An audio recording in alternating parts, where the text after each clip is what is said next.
Hey there, and welcome to this mixed review. So we're going to be reviewing Dystopic by Constantine.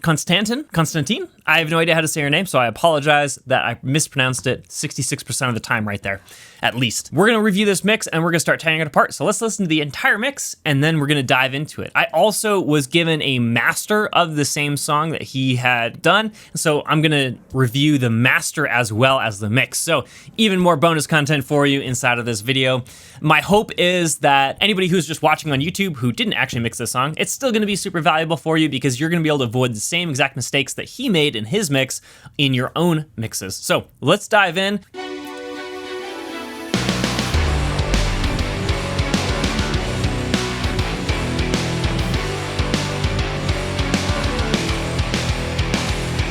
Hey, we're drifting away. The smell of decay.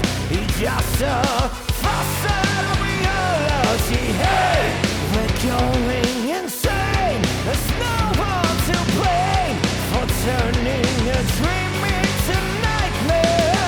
I see those halos falling down from the sky.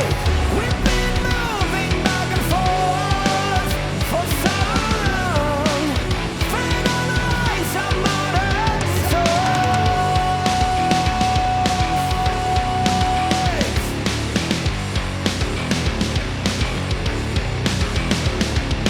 Hey, look all the slaves, the face of disgrace. They worship the gods of fire. Hey, the zombies they've made. We run day by day. We're living in fear and infinity. No one can save us from these nightmares we're under. We lost our way and now there's no turning back. We've been moving back and forth for so long. Fed on the lies of modern times. I see the downfall getting closer for us all. 'Cause of the lies of modern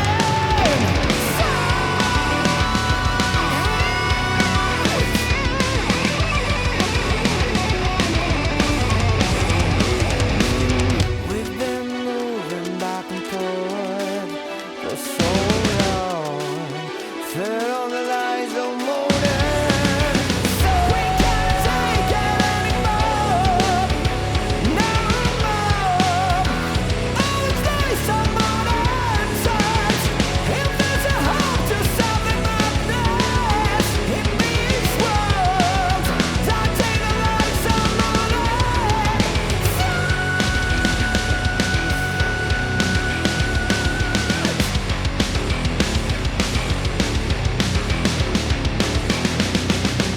Volume balance. We're going to cover volume balance. So the only issue that I really have with the volume balance is your drums need to come up. So the kick drum and the snare, the kick drum is actually okay because that's going to be brought out in the master most likely. So I have less issues with the kick drum because it's kind of alone down there on the bottom end. It's going to be emphasized just fine. The issue is the snare drum mostly because it's not poking out through the mix. And when you start adding limiters and additional compression in the mastering stage, is going to then hide the snare even more. And in most metal mixes that I hear that come across, you want a louder snare. Another example here that I got from another producer who sent me this song to get mastered. So this is the actual mastered version, but listen to the volume of the snare comparatively to the Dystopic volume snare. So here's the, I'm not even gonna try that name.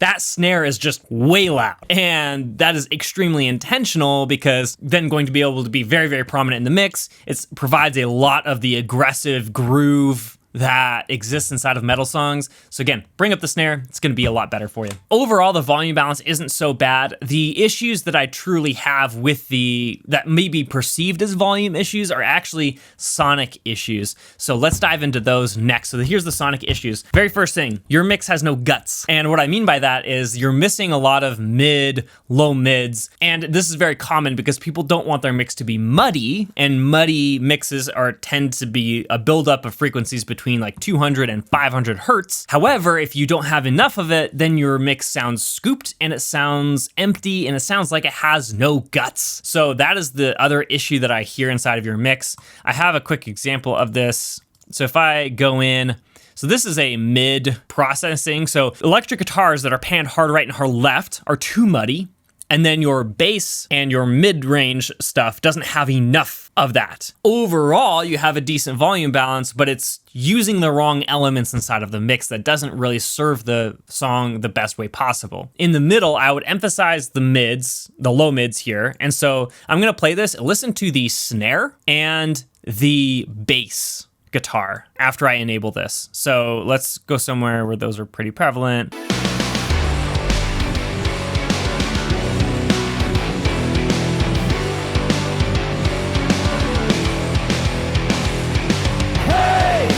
All of a sudden that bass is really brought out and then really cuts through the mix a lot better. And then your snare has more meat to it. So because the snare is really 1K heavy. And so I need more of that low end of that punch of the snare. And then moving on to the outside of your mix, you're missing a lot of the high end in your rhythm guitars. So here's a move that I made. Again, this is the processing is just on the sides on this EQ. And I've brought up the 1.3K range, and then I have a high shelf that's just bringing up the entire on the top end. So in most metal songs and metal genres, what you want to do is actually have your rhythm guitars be really bright and a little harsh, because that's going to then fill up all of that top end information.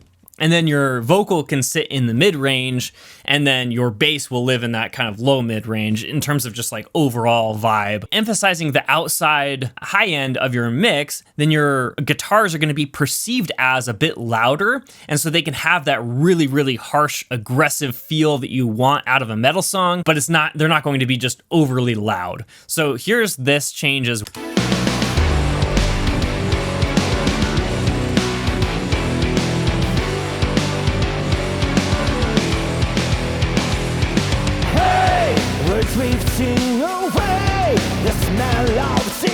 So you can just feel how much more aggressive that those guitars are. And honestly, you could probably go even more than this. I might try maybe around like the 2.5K or 3K range as well. You can get really aggressive with those electric guitars a lot of the time, more than you think.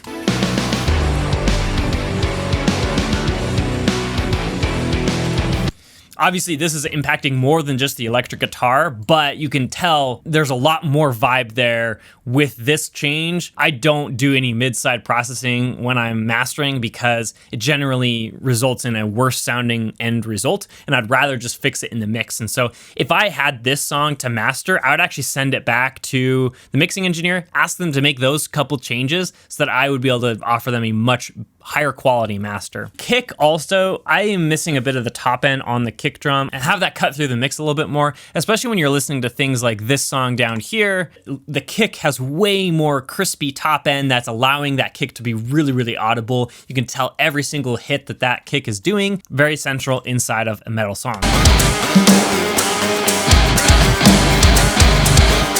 I think I already mentioned it in passing, but the vocal could probably use more low end as well and less top end. So the vocal should be living a lot more in kind of the 1K range. I would probably, on the vocal itself, based on where it's already at, I would bring up probably the 200 hertz range or so in the vocal. And then I would maybe even roll off some of the top end and then also emphasize probably the 1.1K range-ish in the vocal. It'll cut through the mix a lot more, and it will still avoid overemphasizing all of those sibilances inside of the vocal. Moving on to dynamic issues. Very first thing, your vocal is overcompressed, which honestly is kind of impressive because the vocal is really hard to overcompress. It is a very dynamic element, but it's so overcompressed that all of your Fs, your S's, all of the sibilances are really just overemphasized in this entire mix. There's nothing I can do on my end to fix that inside of the master, and ultimately it's going to end up with a much poorer results for you than just backing off that compression. You'll have to use less de-essing.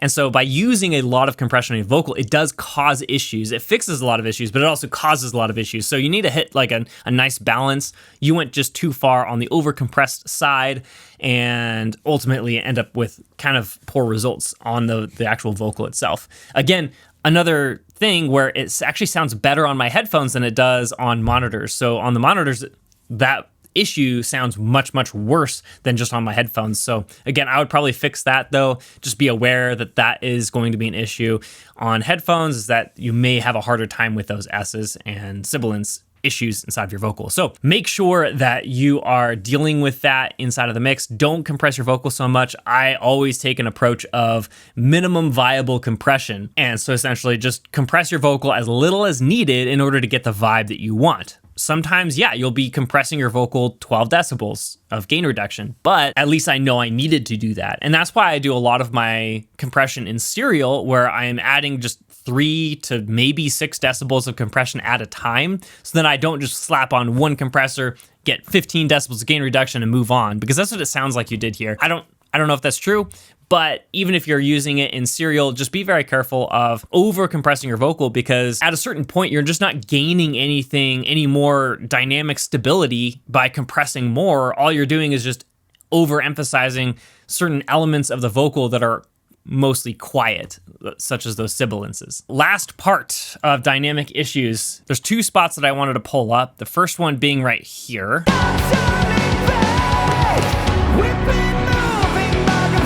I think this part is really cool production-wise and arrangement-wise, but we're missing the drama of this section. So because the drums kind of cut out, we start on the chorus, and then the drums come in like halfway through that measure or something like that after the chorus comes in. The issue is once you have your drums come in, they don't come in heavy enough, and so if we have louder drums, it's going to make more of an impact into the mix when they come back in, but then also bring down all those other elements. So you have like this maybe a synth guitar. Let's see, what do you have here?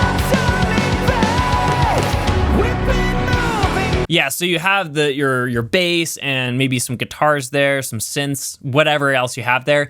Just bring those down. Leave the vocal prominent, but bring all the other elements down so then it sounds more dramatic when those drums do come back in.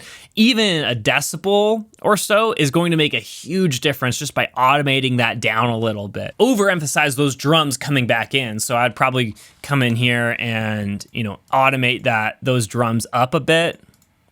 Move that back down. Right here, and then just on the drums so that they come in really hard and it just feels like something really just happened. So overemphasize any drama that you have in your mix. When you go through the mastering process, it's going to be a little less dramatic than it originally was inside of the mix itself. So make sure that you kind of go a little bit over the top on any drama that you're creating inside of your mix. Your guitar solo starts right here, but I can't actually hear it until probably another measure or so later.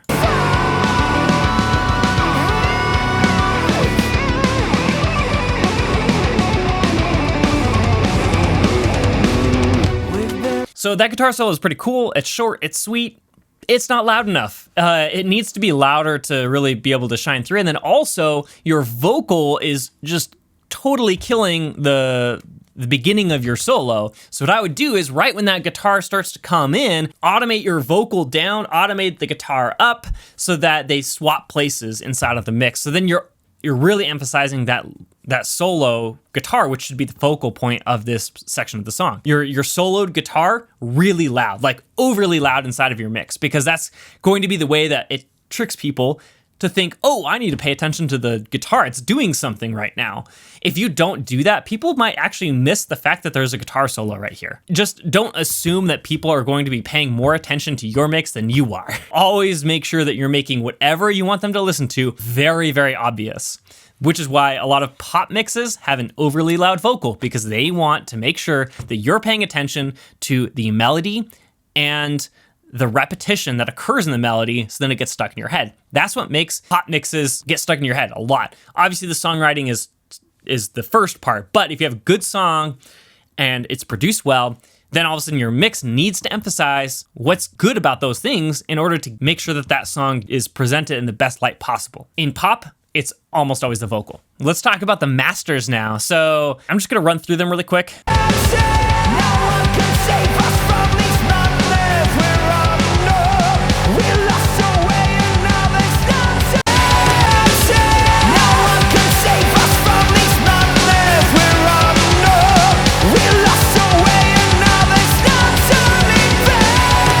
Things that I want to point out inside of these masters. So the first one is this master is very, very dull. It's kind of on, it's very heavy on the low end. It didn't add any kind of crispiness to the track. It did add some more dynamics, which I thought was good, but overall, it just kind of sounds a little bit dull, but also scooped, because again, we're missing some of those guts inside of the mix, and that was an issue that couldn't really be solved in the master. I don't think that this master really did any favors in that regard for the mix. And then the second thing is just the overall brightness and transparency that is offered by Better Master is not present inside of this master that I was given. One other thing that I want to point out is just how much more dynamics are present inside of the drums inside of my master versus the mix. So if you listen to the mix itself, it just sounds a little bit flat. One thing I was really thinking about the whole time is that to try to fix some of those dynamic issues and add as much punch back into the mix as possible. So even though mine is way more compressed because it's louder, it's a metal song, it should be loud, it has a perception of greater transient dynamics inside of the mix, especially those drums. So those drums sound like they're way more punchy than they were originally. So here's